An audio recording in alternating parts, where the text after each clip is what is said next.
Stock market ಅಲ್ಲಿ ನಿಜವಾಗ್ಲೂ ದುಡ್ಡು ಮಾಡಕ್ ಸಾಧ್ಯನೇ ಇಲ್ವಾ? ಸ್ಟಾಕ್ ಮಾರ್ಕೆಟ್ ಬಂದ್ಬಿಟ್ಟು ಒಂದು ಸ್ಕ್ಯಾಮ್. ನಿಮ್ ಫ್ರೆಂಡ್ಸ್ ನಿಮ್ ಫ್ಯಾಮಿಲಿ ಮೆಂಬರ್ಸ್ ಹೇಳ್ತಾರೆ ಸ್ಟಾಕ್ ಮಾರ್ಕೆಟ್ ಅಲ್ಲಿ ಇನ್ವೆಸ್ಟ್ ಮಾಡಬೇಡ ಅಂತ. ಎಂದಕ್ಕೆ ಈ ತರ ಹೇಳ್ತಾರೆ? ಸ್ಟಾಕ್ ಮಾರ್ಕೆಟ್ ಇರೋದೇ ಈ ತರನ ಅಥವಾ ಇವ್ರು ತಿಳ್ಕೊಂಡಿರೋದು ತಪ್ಪ? ನಾವು ಸ್ಟಾಕ್ ಮಾರ್ಕೆಟ್ ಅಲ್ಲಿ ಇನ್ವೆಸ್ಟ್ ಮಾಡಿಲ್ಲ ಅಂದ್ರೆ ಏನಾಗುತ್ತೆ? ಇವೆಲ್ಲ ಉತ್ತರಕ್ಕೆ ಈ ವಿಡಿಯೋನ ಕಂಪ್ಲೀಟ್ ಆಗಿ ನೋಡಿ.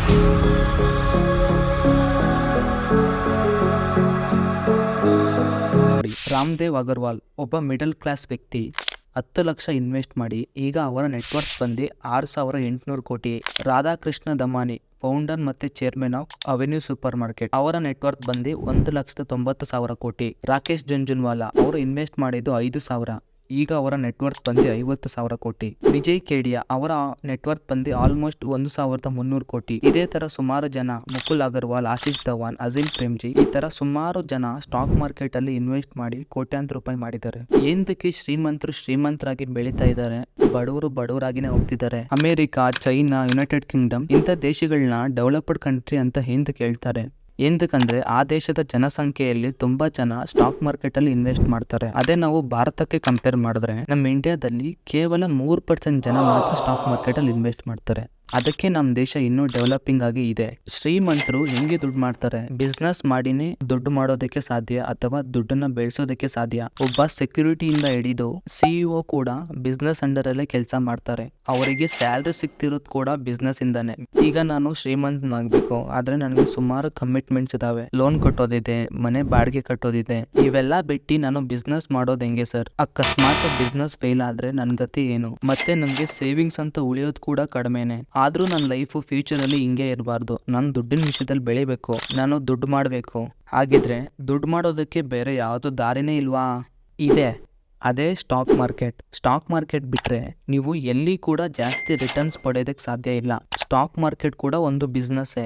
ನಾವು ಇನ್ವೆಸ್ಟ್ ಮಾಡಿದ್ದೀರಾ ಅಂದ್ರೆ ನಾವು ಆ ಒಂದು ಕಂಪ್ನಿಯ ಬಿಸ್ನೆಸ್ ಮೇಲೆ ಇನ್ವೆಸ್ಟ್ಮೆಂಟ್ ಮಾಡಿರ್ತೀರಿ. ನಾವು ಇನ್ವೆಸ್ಟ್ ಮಾಡಿರೋ ಕಂಪ್ನಿ ಬೆಳೀತಿದ್ದಂಗೆ ನಮ್ಮ ಇನ್ವೆಸ್ಟ್ಮೆಂಟ್ ಕೂಡ ಬೆಳೆಯುತ್ತೆ. ಅವರು ಮಾಡೋ ಲಾಭ ನಷ್ಟಗಳಲ್ಲಿ ನಾವು ಕೂಡ ಪಾಲುದಾರರಾಗ್ತೀರಿ. ನೀವು ನನಗೆ ಕೇಳ್ಬೋದು, ನಾವು ನೋಡಿರೋದ್ರಲ್ಲಿ ಸುಮಾರು ಜನ ಸ್ಟಾಕ್ ಮಾರ್ಕೆಟ್ ಅಲ್ಲಿ ದುಡ್ಡು ಕಳ್ಕೊಂಡಿರೋರೇ ಜಾಸ್ತಿ.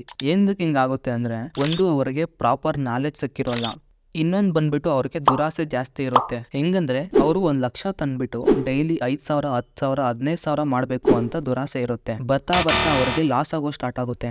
ಒಂದಿನ ಬರುತ್ತೆ ಅವ್ರು ತಂದಿರೋ ದುಡ್ಡೆಲ್ಲ ಕೂಡ ಲಾಸ್ ಆಗುತ್ತೆ. ಆಮೇಲೆ ಬಂದ್ಬಿಟ್ಟು ಹೇಳ್ತಾರೆ ಸ್ಟಾಕ್ ಮಾರ್ಕೆಟ್ ಬಂದ್ಬಿಟ್ಟು ಜೂಜು, ಇದು ಬರೀ ಏನಿದ್ರು ಶ್ರೀಮಂತರಿಗೆ ಮಾತ್ರ, ಇಲ್ಲಿ ದುಡ್ಡು ಮಾಡೋದಕ್ಕೆ ಆಗಲ್ಲ ಅಂತ ಹೇಳ್ತಾರೆ.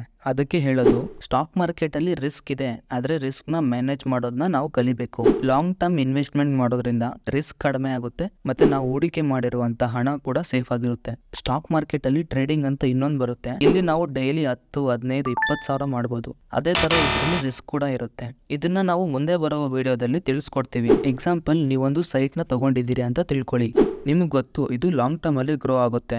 ನಾನು ಏನ್ ಆ ಸೈಟ್ ಮೇಲೆ ಇನ್ವೆಸ್ಟ್ಮೆಂಟ್ ಮಾಡಿದೀನಿ, ಮುಂದೆ 5ರಿಂದ 10 ವರ್ಷದಲ್ಲಿ ಅದು ಗ್ರೋ ಆಗುತ್ತೆ ಅಂತ ನನಗೆ ಗೊತ್ತು. ಇದೇ ತರ ಸ್ಟಾಕ್ ಮಾರ್ಕೆಟ್ ಕೂಡ, ನಾವು ಒಂದು ಒಳ್ಳೆ ಕಂಪ್ನಿ ಮೇಲೆ ಇನ್ವೆಸ್ಟ್ಮೆಂಟ್ ಮಾಡಿದ್ದೀರಾ ಅಂದ್ರೆ ಮುಂದೆ ಬರೋ ವರ್ಷದಲ್ಲಿ ಆ ಇನ್ವೆಸ್ಟ್ಮೆಂಟ್ ಕೂಡ ಗ್ರೋ ಆಗುತ್ತೆ. ನಿಮ್ಮ ಲೈಫ್ ಚೇಂಜ್ ಆಗಬೇಕಂದ್ರೆ ನಿಮ್ಮಲ್ಲಿರುವ ದುಡ್ಡನ್ನು 80% ಸ್ಟಾಕ್ ಮಾರ್ಕೆಟಲ್ಲಿ ಇನ್ವೆಸ್ಟ್ಮೆಂಟ್ ಮಾಡಬೇಕು. ಆವಾಗಲೇ ನೀವು ಫ್ಯೂಚರಲ್ಲಿ ಒಳ್ಳೆ ಪೊಸಿಷನಲ್ಲಿ ಇರೋಕ್ಕೆ ಸಾಧ್ಯ.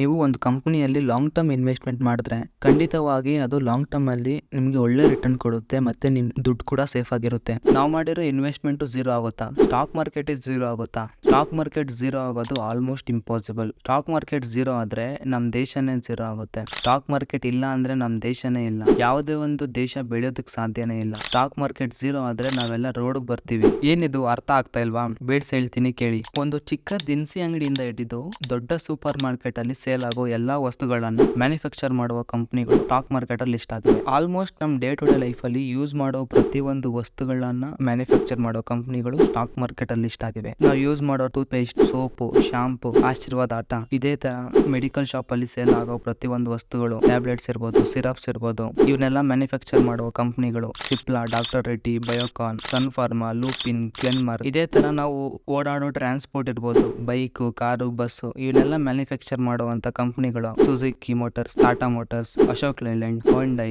ಐಚರ್ ಮೋಟಾರ್ಸ್, ಟಿವಿಎಸ್ ಇಂತ ಸುಮಾರು ಸ್ಟಾಕ್ಸ್ ಗಳು ಸ್ಟಾಕ್ ಮಾರ್ಕೆಟ್ ಅಲ್ಲಿ ಲಿಸ್ಟ್ ಆಗಿವೆ. ಸೊ ಅದಕ್ಕೆ ಹೇಳೋದು ಸ್ಟಾಕ್ ಮಾರ್ಕೆಟ್ ಇಲ್ಲ ಅಂದ್ರೆ ನಮ್ ದೇಶನೇ ಇಲ್ಲ ಅಂತ. ಒಂದು ದೇಶದ ಸ್ಟಾಕ್ ಮಾರ್ಕೆಟ್ ಬೆಳೀತಿದೆ ಅಂದ್ರೆ ಆ ದೇಶ ಕೂಡ ಬೆಳೀತಿದೆ, ಆ ದೇಶದಲ್ಲಿ ಎಕಾನಮಿ ಕೂಡ ಬೆಳೀತಿದೆ, ಆ ದೇಶದ ಎಕಾನಮಿ ಸ್ಟೇಬಲ್ ಆಗಿದೆ ಅಂತ ಹೇಳ್ಬೋದು. ಸ್ಟಾಕ್ ಮಾರ್ಕೆಟ್ ಅಲ್ಲಿ ರಿಸ್ಕ್ ನ ಮ್ಯಾನೇಜ್ ಮಾಡೋದನ್ನ ಮೊದಲು ನಾವು ಕಲಿಬೇಕು. ನಾವು ಬ್ಲೈಂಡ್ ಆಗಿ ಯಾರನ್ನೂ ನಂಬಾರ್ದು, ಕಂಪ್ಲೀಟ್ ನಾಲೆಜ್ ತಿಳ್ಕೊಬೇಕು. ನಾವು ಕರೆಕ್ಟ್ ಆಗಿ ಮೊದಲು ಅರ್ಥ ಮಾಡ್ಕೊಬೇಕು. ಸ್ಟಾಕ್ ಮಾರ್ಕೆಟ್ ಅಂತ ಬಂದ್ರೆ ಸುಮಾರು ವಿಷಯಗಳನ್ನ ನಾವು ತಿಳ್ಕೊಬೇಕು. ಸೊ ಹಾಗಾಗಿ ಚಾನಲ್ ನ ಸಬ್ಸ್ಕ್ರೈಬ್ ಮಾಡ್ಕೊಳ್ಳಿ. ನಾವು ನಿಮ್ಗೆ ಸಿಂಪಲ್ ಆಗಿ ಮತ್ತೆ ಈಸಿಯಾಗಿ ಸ್ಟಾಕ್ ಮಾರ್ಕೆಟ್ ನ ಅರ್ಥ ಮಾಡಿಸ್ತೀವಿ ಮತ್ತೆ ನಾಲೆಜ್ ನ ತಿಳಿಸ್ಕೊಡ್ತೀವಿ. ವಿಡಿಯೋ ಇಷ್ಟ ಆದ್ರೆ ಲೈಕ್ ಮಾಡಿ. ನಿಮ್ ಫ್ರೆಂಡ್ಸ್ ಮತ್ತೆ ಫ್ಯಾಮಿಲಿ ಮೆಂಬರ್ಸ್ಗೆ ಯಾರಿಗೆ ಸ್ಟಾಕ್ ಮಾರ್ಕೆಟ್ ಅಲ್ಲಿ ಇಂಟ್ರೆಸ್ಟ್ ಇದೆಯೋ ಅವರಿಗೆ ವಿಡಿಯೋನ ಶೇರ್ ಮಾಡಿ.